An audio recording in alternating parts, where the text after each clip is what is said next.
ಹಿರಿಯೂರು ನಗರಸಭೆ ವ್ಯಾಪ್ತಿಗೆ ಬರುವ ಅಂಗಡಿಗಳು ಮತ್ತು ಹೋಟೆಲ್ಗಳು, ಕಲ್ಯಾಣ ಮಂಟಪಗಳು, ಇನ್ನಿತರೆ ವ್ಯಾಪಾರ ವಹಿವಾಟು ನಡೆಸುವ ಮಾಲೀಕರುಗಳಿಗೆ ಪ್ಲಾಸ್ಟಿಕ್ ಬಳಸದಂತೆ ಅನೇಕ ಬಾರಿ ತಿಳುವಳಿಕೆ ನೀಡಲಾಗಿಯೂ ಪದೇ ಪದೇ ಪ್ಲಾಸ್ಟಿಕ್ ಬಳಸುತ್ತಿರುವವರಿಗೆ ದಂಡ ವಿಧಿಸಲಾಗಿದ್ದು, ಪುನಃ ಕಂಡುಬಂದಲ್ಲಿ ಸೂಕ್ತ ಕ್ರಮ ಕೈಗೊಳ್ಳುವುದಾಗಿ ನಗರಸಭೆ ಪೌರಾಯುಕ್ತರಾದ ಎ. ವಾಸಿಂರವರು ಸಾರ್ವಜನಿಕ ಸಭೆಯಲ್ಲಿ ತಿಳಿಸಿದ್ದಾರೆ. ಸೋಮವಾರ ನಗರಸಭೆ ಕೌನ್ಸಿಲ್ ಸಭಾಂಗಣದಲ್ಲಿ ಆಯೋಜಿಸಲಾಗಿದ್ದ ಕರ್ನಾಟಕ ರಾಜ್ಯ ಮಾಲಿನ್ಯ ನಿಯಂತ್ರಣ ಮಂಡಳಿಯ ಸುವರ್ಣ ಮಹೋತ್ಸವ ಅಂಗವಾಗಿ ತಾಲೂಕು ಆಡಳಿತ ಮತ್ತು ತಾಲೂಕ್ ಪಂಚಾಯತ್ ಹಾಗೂ ನಗರಸಭೆ ಸಂಯುಕ್ತ ಆಶ್ರಯದ ಕಾರ್ಯಕ್ರಮದಲ್ಲಿ ಸೂಚನೆ ನೀಡಿದ್ದಾರೆ. ಸಮಸ್ಯೆ ಆಗ್ತಾ ಇದೆ ಮತ್ತು ಪ್ಲಾಸ್ಟಿಕ್ ಮುಕ್ತ ಇದು ಆಗ್ತಾ ಇಲ್ಲ. ನಾವು ಎಷ್ಟೆಲ್ಲ ನಿಮಗೆಲ್ಲ ಏನೇ ಒಂದು ಲೈಸೆನ್ಸ್ ಕೊಟ್ಟು ಅದ್ರಾಗ ಹಾಕಿರ್ತೀವಿ, ಪ್ಲಾಸ್ಟಿಕ್ ಬಳಸಬಾರ್ದು.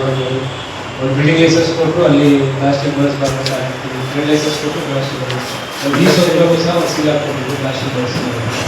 ಆದರೂ ಸಹ ಅವರೆಲ್ಲ ಯಾರು ಪ್ಲಾಸ್ಟಿಕ್ ಬಳಕೆಯಿಂದ ಪರಿಸರ ಹಾಳಾಗುವುದಷ್ಟೇ ಅಲ್ಲ, ಪ್ಲಾಸ್ಟಿಕ್ ಬಳಕೆಯ ಆಹಾರ ಸೇವಿಸುವುದರಿಂದ ಅನೇಕ ಕಾಯಿಲೆಗಳು ಬರುತ್ತವೆಂದು ತಹಶೀಲ್ದಾರ್ ಎಂ. ಸಿದ್ದೇಶ್ರವರು ತಿಳಿಸಿದ್ದಾರೆ. ಯಾವುದೇ ಪ್ಲಾಸ್ಟಿಕ್ ಅಂದರೆ MM40ಕ್ಕಿಂತ ಕಡಿಮೆ ಇರ್ತಕ್ಕಂತಹ ಪ್ಲಾಸ್ಟಿಕ್ಗಳನ್ನು ನಾವು ಉಪಯೋಗಿಸಬಾರ್ದು. ಉಪಯೋಗಿಸಿದ್ರೆ ಅದು ಸಿಂಥೆಟಿಕ್ ಆಗಿರ್ತಕ್ಕಂಥದ್ದು. ಅದರಿಂದ ರಮೇಶಣ್ಣ ಹೇಳಿದ ಹಾಗೆ ನಾವೆಲ್ಲ ಕ್ಯಾನ್ಸರ್ಗೆ ಕಾರಣ ಆಗುತ್ತೆ.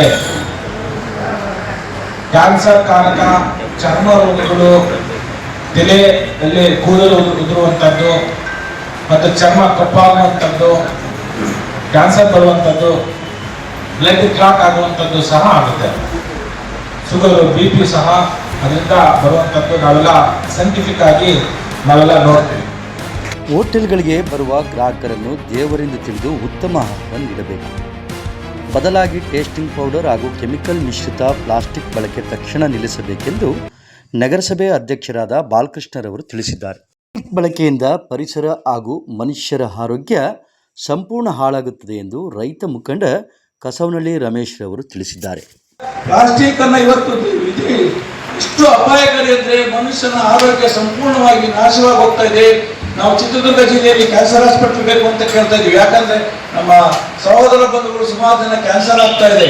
ಆದ್ದರಿಂದ ಬರೀ ಗುಡ್ರಾಕೆಯಲ್ಲಿ ಮಾತ್ರ ಕ್ಯಾನ್ಸರ್ ಬರ್ತೈತೆ ಅಂತ ಹೇಳ್ತಿದ್ರು ಮೊದಲು. ಹೊಗೆಸೊಪ್ಪು ಬಳಸಿದವರಿಗೆ ಮಾತ್ರ ಕ್ಯಾನ್ಸರ್ ಅಂತ ಹೇಳ್ತೀವಿ. ಇವತ್ತು ಪ್ಲಾಸ್ಟಿಕ್ ನಂತ ಅಪಾಯಕಾರಿ ಮತ್ತೆ ಕೃತಕ ಬಣ್ಣಗಳು ಮತ್ತೆ ಟೇಸ್ಟಿಂಗ್ ಪೌಡರ್ ಬಹಳ ರುಚಿಯಾಗಿರಲಿ ಅಂತ ಟೇಸ್ಟಿಂಗ್ ಪೌಡರ್ ಹಾಕಿದ್ರೆ ದಯವಿಟ್ಟು ಕ್ಯಾನ್ಸರ್ ಬರುತ್ತೆ. ಅದನ್ನು ಬಳಸಬಾರ್ದು. ಆ ಸರ್ಕಾರದ ನಿಯಮಗಳನ್ನು ಪಾಲಿಸಬೇಕು ನಾವು. ಇದೇ ವೇಳೆ ಸ್ಥಾಯಿ ಸಮಿತಿ ಅಧ್ಯಕ್ಷರಾದ MD ಸಣ್ಣಪ್ಪರವರು ಹಾಗೂ ಮಮತಾರವರು, ಕ್ಷೇತ್ರ ಶಿಕ್ಷಣಾಧಿಕಾರಿಗಳಾದ ತಿಪ್ಪೇಸ್ವಾಮಿಯವರು ಪ್ಲಾಸ್ಟಿಕ್ ಮುಕ್ತ ಹಾಗೂ ಪರಿಸರ ಕಾಳಜಿಯ ಬಗ್ಗೆ ಅರಿವು ಮೂಡಿಸುವ ಮೂಲಕ ನೆರೆದಿದ್ದ ಸಾರ್ವಜನಿಕರಿಗೆ ಪೌರಾಯುಕ್ತರು ಪ್ಲಾಸ್ಟಿಕ್ ಬಳಸದಂತೆ ಪ್ರತಿಜ್ಞಾವಿಧಿ ಬೋಧಿಸಿದರು. ಭಾರತೀಯರಾಗಿ ಇಲ್ಲಿನ ಪ್ರತಿಯೊಬ್ಬರನ್ನು ಗೌರವಿಸುತ್ತೇನೆ. ಜಲರಾಶಿ, ಪರಿಸರ ಮತ್ತು ಮಾನವನ ಸಂವರ್ಧನೆ, ಸಮತೋಲನೆಯನ್ನು ಕಾಪಾಡುವುದು ಮತ್ತು ಪ್ಲಾಸ್ಟಿಕ್ನಂತಹ ವಿಷಕಾರಿ ವಸ್ತುಗಳನ್ನು ಬಳಸದಂತೆ ಎಚ್ಚರ ವಹಿಸುತ್ತೇನೆ. ಸಭೆಯಲ್ಲಿ ನಗರಸಭಾ ಸದಸ್ಯರು, ಹಿರಿಯ ಕಿರಿಯ ಆರೋಗ್ಯ ನಿರೀಕ್ಷಕರು ಸೇರಿದಂತೆ ಹೋಟೆಲ್ ಮಾಲೀಕರು, ಕಲ್ಯಾಣ ಮಂಟಪಗಳ ಮುಖ್ಯಸ್ಥರು, ಸಾರ್ವಜನಿಕರು, ಸಂಘಟನೆಯ ಮುಖಂಡರುಗಳು ಉಪಸ್ಥಿತರಿದ್ದರು. ಹಾಗೆಯೇ ವಿಡಿಯೋ ಲೈಕ್ ಮಾಡಿ, ಶೇರ್ ಮಾಡಿ, ಸಬ್ಸ್ಕ್ರೈಬ್ ಆಗೋದನ್ನು ಮರಿಬೇಡಿ.